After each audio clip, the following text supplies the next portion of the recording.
Video begins with a simple, slightly eerie animation of a late-night convenience store or office building. The title The Night Owls appears on screen, followed by True Night Shift Horror Story Animated. Hey everyone, welcome back to The Night Owls.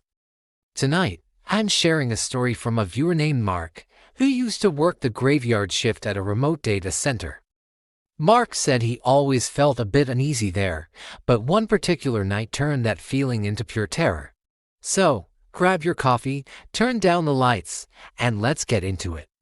Mark's job was pretty simple: monitor the servers, walk the perimeter, and make sure everything was secure. The data center was a huge, windowless concrete block in the middle of nowhere, surrounded by a tall fence and miles of dark, empty fields. For the first few months, the worst he had to deal with was the soul-crushing boredom and the occasional coyote howling in the distance. He'd pass the time reading, watching movies, and doing his hourly patrols. It was a lonely job, but the pay was good, and he liked the solitude. Or at least, he thought he did. The weirdness started subtly. It began with the motion-activated lights in the long server hallways. They were supposed to turn on as you walked down the hall and turn off behind you. But one night, Mark noticed a light flicker on at the far end of a corridor he hadn't even entered yet. He froze, listening. Nothing. Just the constant, low hum of the servers. He brushed it off as faulty wiring. The building was old, after all. But then it happened again the next night, and the night after that. A single light, turning on as if someone was standing right under it, hundreds of feet away. He started feeling watched. It was that classic, primal feeling, the one that makes the hair on your arms stand up. He'd be sitting at his desk, and suddenly feel a cold spot in the room, or hear a faint shuffling sound that would vanish the moment he focused on it. He checked the security cameras constantly, but they always showed the same empty hallways and locked doors. He was starting to think that isolation was getting to him, that his mind was playing tricks. He even mentioned it to the day shift guy, who just left, and told him he was watching too many scary movies. Then came the night of the storm.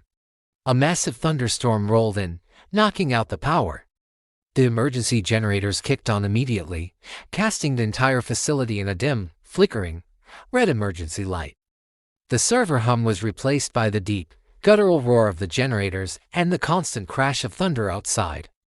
It was on his first patrol in the red-lit darkness that he heard it clearly for the first time, a whisper. It was faint, carried on the air between claps of thunder. It sounded like it was coming from one of the server aisles. His heart hammered against his ribs.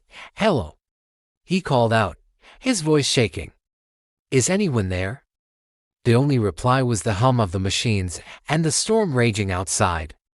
He pulled out his heavy-duty flashlight, its white beam cutting through the red haze, and cautiously started walking down the aisles. "Aisle empty. I'll be empty." He got to aisle C and swept his light from one end to the other. Nothing. But as he turned to leave, he heard it again, closer this time. A soft, raspy whisper that he couldn't quite make out. It sounded like it came from right behind him. He spun around, flashlight beam dancing wildly. The aisle was empty. He was alone. At least, he hoped he was. He practically ran back to his security station, his mind racing. Was it the wind? The old building groaning under the storm? He had to be imagining it. He sat at his desk, trying to calm his breathing, staring at the bank of monitors. All 16 screens showed the same empty, red-lit corridors. He watched for what felt like an hour, his eyes burning from staring at the screens. Nothing moved.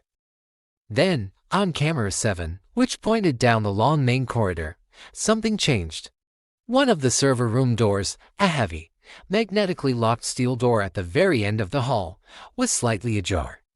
Mark knew for a fact that door was locked. He had checked it himself on his patrol less than an hour ago. He zoomed the camera in.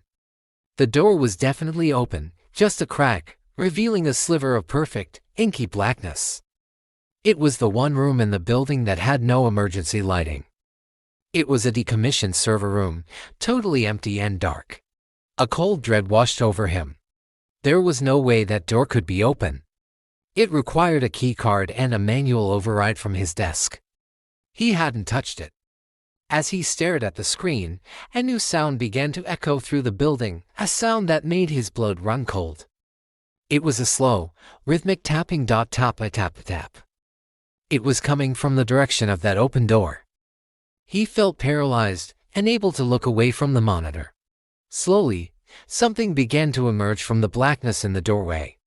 At first, it just looked like a shadow detaching itself from the others. But then it took shape.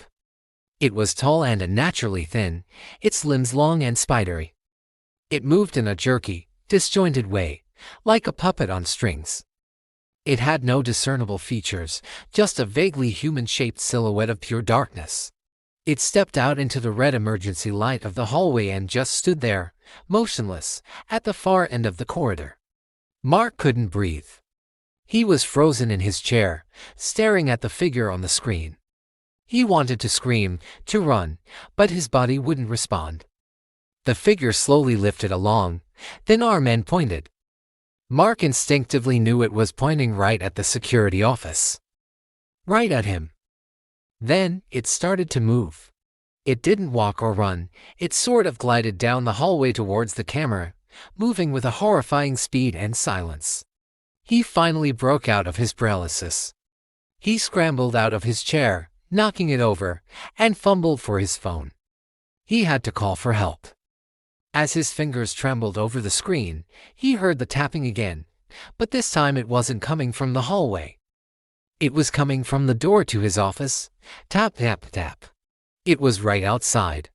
He backed away from the door, pressing himself into the far corner of the room, his eyes wide with terror. The tapping stopped. Silence. Then, the doorknob began to slowly, silently turn. Mark says he doesn't remember much after that. His next clear memory is of the day shift manager shaking him awake. He was still in the corner of the office, and the sun was streaming in. The power was back on, the building was quiet, and everything was normal. The office door was closed and locked. The door at the end of the hall was also secure. There was no sign of a break-in, no evidence that anything had happened at all. He quit that day. He couldn't explain what he saw, and nobody believed him anyway. But he swears it was real. He says sometimes, when it's late and quiet, he can still hear that faint tapping sound. So, was it a ghost? A trick of the mind brought on by isolation and a storm? Or something else entirely? Let me know what you think in the comments below. Thanks for listening to Mark's story. If you have a true, scary story you want to share, send it to us at the mail in the description. Don't forget to like this video and subscribe to the Night Owls for more true horror stories. Stay safe out there, and sleep well, if you can.